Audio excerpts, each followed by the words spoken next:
믿음방패TV 함용식입니다. 지난 22일 러시아 군용기 6대가 우리 한국의 카디즈를 침범했죠. A-50 조기경보 통제기 1대, 투플레프 95 전략 핵 폭격기 2대, 그리고 수호이 35, 이건 4.5세대 전투기입니다. 이게 3대, 이렇게 총 6대가 한반도 카디즈를 침범했습니다. 그리고 7월 23일에도 러시아 군용기 3대가 침범을 했는데 그때는 독도 영공을 침범했었죠. 자, 이렇게 7월 23일 그리고 10월 22일 두 차례 러시아 군용기가 우리 대한민국 영공이 아니라 카디즈, 그리고 한 번은 독도 영공 이렇게 침범을 했는데요. 이 두 번의 러시아의 침범에 대해서 미국의 반응이 조금 다릅니다. 7월 23일 날 침범했을 때하고 10월 22일 날 침범했을 때하고, 먼저 7월 23일 날 그때는 미 국방부에서 이제 반응을 보였었는데, 그때 뭐라 그랬냐면요. 중국과 러시아 항공기의 영공 침범에 대한 한국과 일본의 대응을 강하게 지지한다. 이렇게 미 국방부에서 발표를 했고요. 그리고 특별히 에스퍼 국방장관이 이렇게 얘기를 했습니다. 러시아 항공기가 한국 영공을 침범했다. 그러니까 독도 영공을 한국 영공이라고 표현을 해줬어요. 그때 에스퍼 장관이. 그래서 당시 우리 한국 언론들하고 정치인들 사이에서 미국이 독도를 혹시 한국 영토로 인정해주는 거 아니냐, 뭐 이런 반가운 기색을 조금 보이기도 했었고요. 그런데 10월 22일 날 러시아 군용기들이 우리 한국의 카디즈를 침범했을 때는, 그때는 미국의 반응이 상당히 강했습니다. 뭐라고 얘기를 했냐면은 7월 22일 침범에 대해서는 미 국무부에서 성명을 발표했습니다. 국방부가 아니라 국무부에서 최근 러시아 항공기의 도발적 공중작전에 대해 미국은 동맹인 한국과 한국의 우려를 강력히 지지한다. 미국은 한국과 이번 사건에 대해 긴밀한 공조를 하고 있으며 상황을 계속해서 모니터링하고 영내의 안정을 흔들려는 러시아의 추가적인 시도를 막을 것이다. 미국의 동맹에 대한 방어 공약은 철통 같다. 굉장히 강하게 반응을 해줬어요. 미 국무부에서. 특히 여기서 주목할 표현은 뭐냐면은 러시아의 추가적인 시도를 막을 것이다. 미국이. 이런 멘트를 날려줬거든요. 자, 러시아의 추가적인 시도를 막을 것이다. 미국이. 이 말은 무엇을 뜻하냐? 제가 판단하기로는요. 이 말은 무엇을 뜻하냐면은, 자, 10월 22일 날 러시아 군용기 6대가 한국의 카디즈를 침범했을 때, 그때 특별히 수호이 35 4.5세대 전투기가 3대가 침범을 했습니다. 그런데 한국 공군이 보유한 F-15K, 그리고 주한미군 제7공군이 보유한 F-16, 이런 전투기로는 러시아의 수호이 35를 막지를 못해요. 러시아의 수호이 35는 4.5세대 전투기고요. 한국 공군의 F-15K, 주한미군의 F-16은 4세대 전투기고요. 특별히 레이더 탐지 거리가 확연하게 차이가 나는데, F-15K나 F-16은 레이더 탐지 거리가 100km에서 길어도 200km 안쪽이거든요. 근데 수호이 35는 레이더 탐지 거리가 400km예요. 일단 러시아가 발표한 건 400km예요. 물론 저는 러시아의 말을 100% 믿지는 않는데요. 왜냐면은 레이더 탐지 거리가 400km라는 거는, 이건 거의 조기경보 통제기 레이더 탐지 거리 수준이거든요. 그러니까 이 말을 100% 다 믿지는 못한다고 하더라도 대략 300km가 넘는다고 생각을 해도, 수호이 35의 레이더 탐지 거리가, 그래도 F-15나 F-16의 2배가 넘으니까 레이더 탐지 거리가. 자, 전투기들 공대공 전투에서는 먼저 보고 먼저 때리는 놈이 이기는 겁니다. 그래서 먼저 보고 먼저 쳐라, 이런 말이 있거든요. 그런데 더 멀리서 400km 밖에서 먼저 보고 먼저 공대공 미사일을 날리면은 뭐 속수무책으로 당하는 거죠. F-15K나 F-16은. 그러니까 미 국무부에서 그날 발표하기를 러시아의 추가적인 시도를 막을 것이다. 이 말뜻은 무엇이냐? 바로 주한미군 제7공군이 F-35를 들여올 것이다 라는 뜻이다 라고 저는 판단을 합니다. 그렇지 않습니까? 수호이 35를 막으려면은 반드시 F-35가 주한미군에 배치가 돼야 돼요.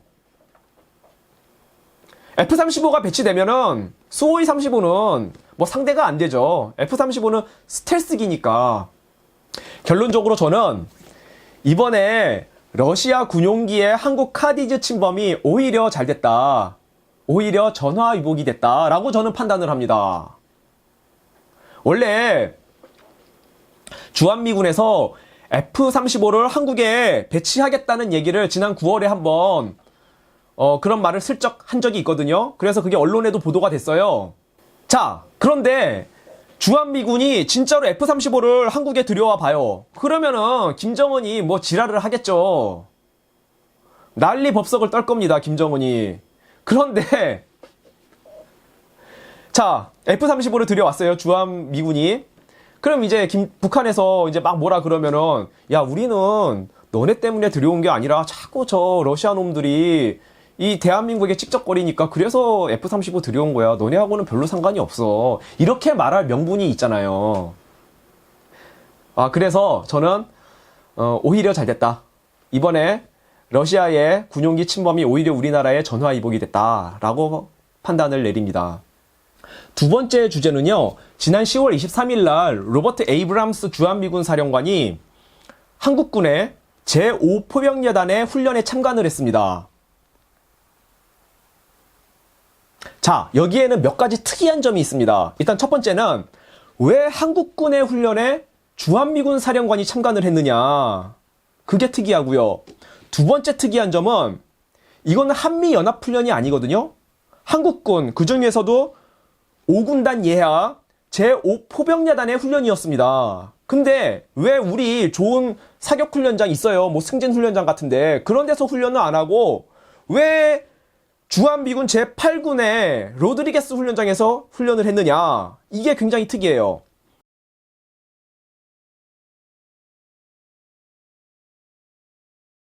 그리고 세 번째 특이한 점은 이번에 지상작전군 사령부의 남영신 사령관도 와서 참관을 했다는 거예요. 이게 굉장히 특이해요. 자, 먼저 한국군의 제5포병여단만 했던 훈련인데 왜 한국군의 좋은 훈련장, 이제 예를 들어서 아까 말씀드렸던 승진훈련장 그런 데서 사격훈련을 안 하고 로드리게스 사격장에서 훈련을 했을까? 제가 판단하기로는요. 자, 승진사격장은 일반인들에게 공개가 되어 있습니다. 거기 입장료 내면은 누구나 가서 뭐 구경할 수 있거든요.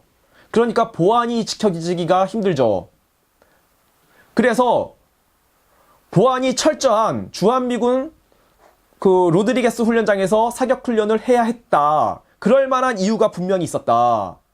그래서 주한미군 사격장에서 훈련을 한 것이다. 아주 중요한 굉장히 기밀을 요하는 내용이 있었기 때문에 안 그렇습니까?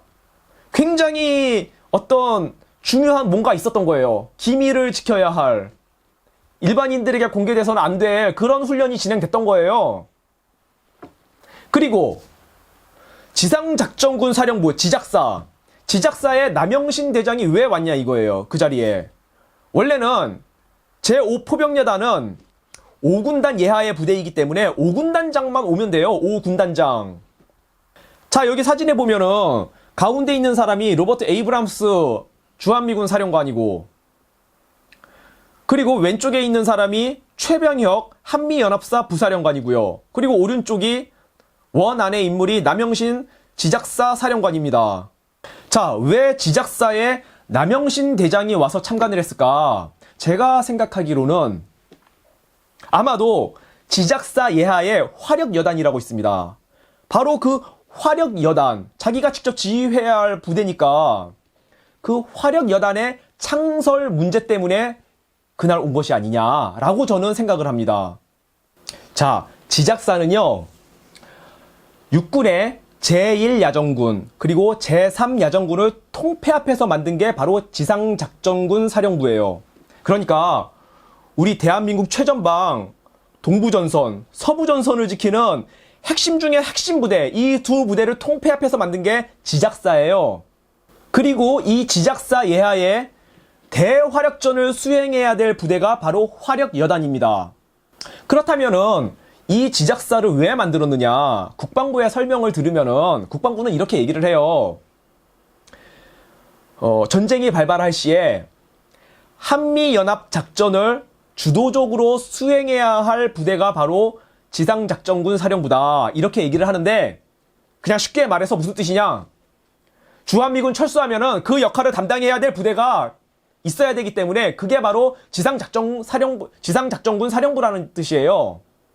그리고 이 지작사의 핵심 부대가 바로 화력여단입니다. 화력여단. 자, 전쟁이 빵 하고 터지면은 제일 먼저 우리 한국군의 공군이 적 후방으로 날아가서 북한의 핵심 전력이 뭡니까? 핵미사일이잖아요. 그러니까 이 공군은 바로 날아가서 북한 인민군의 그 미사일 사령부 그걸 타격해야 되고요. 그 다음에 레이더 기지, 통신 기지 이런 것들을 타격해야죠. 그런데 육군이 해야 될 일, 전쟁이 빵 터지면은 육군이 가장 먼저 해야 될 일은 뭐냐? 바로 북한군의 장사정포를 파괴하는 임무를 가장 먼저 해야 됩니다. 자, 전쟁이 터지면은 북한 인민군이 장사정포를 막 쏟아 부을 거 아닙니까? 그거에 대항해서 대화력전을 수행해야 될 부대가 바로 화력여단이에요. 그러니까 이 화력여단은 바로 주한미군의 210 화력여단을 대체하기 위해서 만든 부대라 이겁니다. 그래서 에이브람스 주한미군 사령관이 와서 참관을 했을 거예요. 과연 이 한국군의 화력여단이 그들의 작전 수행 능력이 어느 정도 되는지를 확인해 보기 위해서 왔겠죠. 로버트 에이브람스 사령관이 그걸 한번 체크해 보기 위해서. 그리고 남영신 대장은 왜 왔느냐? 자기가 지휘해야 할 부대니까 화력여단. 자, 그렇다면 한 가지 의문이 생깁니다. 10월 23일 날 로드리게스 훈련장에서 훈련을 했어야 할 부대는 지작사 예하의 화력여단이잖아요. 이 부대가 와서 훈련을 해야 되는데 왜 5군단 예하의 제5포병여단이 와서 훈련을 했냐 그거예요. 이거는 어디까지나 저의 추측인데요. 제가 뭐 국방부나 이런 데서 자료를 얻을 수 있는 것도 아니고 제가 유일하게 자료를 얻을 수 있는 곳은 인터넷인데 근데 제가 인터넷을 아무리 뒤져봐도 이 지작사 예하 화력여단에 대한 정보를 하나도 찾을 수가 없었습니다.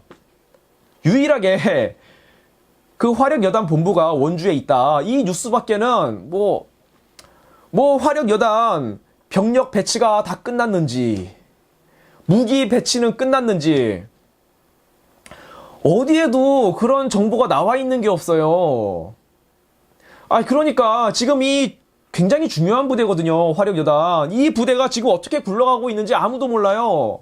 모르겠습니다. 뭐 국회의원 분들께서 국방위원회에 있는 분들께서 혹시 아시는지는 모르겠는데 이 화력여단의 핵심 무기가 뭐냐면요. 뭐 여러분들 들어본 적이 있을 텐데 KT-SSM이라는 무기입니다. Korea Tactical Surface to Surface Missile. 바로 한국 전술 지대지 미사일이라는 뜻이죠. 이거는 미국의 에이테킴스 미사일하고 아주 유사한 무기고요. 그리고 8월 달에 북한이 쌓아올린 전술 지대지 탄도미사일하고도 굉장히 유사한 무기입니다. 그래서 지난 8월 10일 날 북한이 전술 지대지 탄도미사일을 쐈을 때 야 이거 우리 한국의 KT-SSM 그 기술이 북한에 흘러 들어간 거 아니냐, 야 이거 간첩이 있는 거 아니야? 뭐 이런 말들이 잠깐 오가기도 했었습니다. 근데 이 KT-SSM 이거는 화력여단의 핵심 무기예요. 근데 이 무기의 배치가 계속 늦어지고 있어요. 원래는 2020년 안에 다 배치 완료되기로 했는데 이게 2021년으로 연장됐고요. 그리고 문재인 정권이 지금 청와대에 앉아있는 한 이 무기가 언제 배치가 완료될지 몰라요. 여하튼 이 지작사 예하 화력여단의 존재 여부가 저에게는 굉장히 미스테리합니다. 물론 제가 어디서 얻을 수 있는 정보가 없기 때문에 100% 저의 추측이긴 한데 저는 미스테리예요. 도대체 이 부대가 편성이 완료가 됐는지 어떻게 굴러가고 있는지 아무도 모르니까 저에게는 굉장히 미스테리하고, 그래서 100% 저의 추측이기는 한데 어쩌면은 이 5포병여단의 일부 전력을 떼어다가 이 화력여단에 좀 갖다가 쓰려는 게 아닌가, 아니면은 아예 통째로 이 5포병여단을 데려다가 여기다 조금만 더 보강을 해가지고 화력 여단으로 아예 대체하려는 게 아니냐. 이런 걱정이 돼요. 이걸 아예 갖다 쓰면 그러면 5군단에 포병 여단이 없잖아요. 이런 좀 걱정이 되고, 이 제5 포병 여단은요, 한국군이 보유한 7개의 포병 여단 중에 가장 화력이 강력한 포병 여단입니다. 그러니까 아마도 이거를 데려다가 화력 여단 조금 더 보강해서 무기를, 병력도 더 보강하고, 화력을 더 키워서 이거를 지작사 예하의 화력 여단으로 대체해서 쓰려는 것이 아니냐, 이런 생각이 들어요. 근데 물론 가장 중요한 건 뭐냐면은, 제가 여기서 얘기하고자 하는 가장 중요한 포인트는 주한미군의 210 화력 여단이 아마도 조만간에 곧 철수할 것 같습니다. 그게 평택 기지로 철수할 수도 있고, 아니면은 이번에 한국하고 미국하고 주한미군 방위비 분담금 협상이 잘 안 됐을 경우에는 미국으로 바로 그냥 가버릴 수도 있고, 이런 생각이 들어요. 저는 페이스북 글에서나 유튜브 방송에서 여러 번 말씀드렸습니다. 이번 겨울이 위태롭다. 김정은은 2020 미국 대선이 다가오기 전에 트럼프로부터 최대한의 많은 양보를 얻어내려고 하는데, 그러려면은 김정은의 지금 마지막 남은 카드, 바로 ICBM입니다. ICBM을 쏴 올려서 그 탄두가 대기권에 재진입하는, 이게 지금 마지막 남아있는 ICBM 발사 시험이고요. 그리고 그것이 또한 김정은의 최후의 카드입니다. 그러니까 그 카드를 쓰기 전에 아마도 남한을 먼저 건드려 볼 것이다. 남한에 대한 국지전 침공을 감행하지 않겠느냐, 이번 겨울에. 그리고 또한 북한 인민군의 중요한 교리 중 하나가 겨울전쟁입니다. 북한군은 겨울전쟁을 선호해요. 왜냐하면 임진강이나 한탄강이 얼어야 육군이 이렇게 건너올 수가 있으니까. 다리를 건너오는 것보다 강을 건너오면은 기습 공격에 유리하거든요. 그래서 겨울전쟁을 선호하고, 여하튼 여러 가지 이유를 다 따져봤을 때 이번 겨울이 굉장히 위태롭다, 위험하다, 그런 생각이 들고요. 그런데 만약에 주한미군의 210 화력 여단이 철수를 하게 되면은 김정은은 이 정도 규모의 국지전 침공을 감행할 것을, 그 규모를 더 키울 수가 있습니다. 주한미군이 없으니까. 자, 210 화력 여단은 주한미군 중에서 한강 이북에 배치된 유일한 주한미군이었어요. 근데 이게 빠져버리면은 김정은이 부담감이 없죠. 그러면 전투 규모를 더 키울 수가 있어요. 물론 저는 전면전으로까지 김정은이 규모를 확대하리라고는 생각 안 합니다. 왜? ICBM이라는 카드가 있으니까. 그 카드를 쓰기 전에 전면전 일으키면 어떡합니까? 전면전을 일으키더라도 최후의 카드를 다 써본 다음에 전면전을 일으키겠죠. 그래서 국지전을 일으킬 가능성이 저는 더 크다고 생각을 하는데, 그 규모가 좀 커질 수가 있다. 210 화력 여단이 철수하면은. 저는 결전의 때가 매우 가깝게 다가오고 있다고 생각합니다. 제가 페이스북 글로나 유튜브 방송에서 항상 드리는 말씀이지만, 우리는 반드시 문재인 정권을 끌어내려야 됩니다. 왜? 우리는 미국에 어떤 메시지를 보내줘야 돼요. 어떤 메시지냐면은, 지상전은 우리 한국이 담당할게. 미국아, 너네는 공중만 담당을 해줘. 지상에서 피 흘리고 싸우는 거는 우리 한국군이 담당할게. 미국아, 너네는 북한의 핵미사일만 막아줘. 이 메시지를 우리가 미국에 보내줘야 돼요. 우리가 이런 결의를 미국에 보여주면은 트럼프는 반드시 결심을 할 겁니다. 김정은 정권은 이제 끝장내자, 이 결심을 할 겁니다. 네, 감사합니다. 방송 마치겠습니다.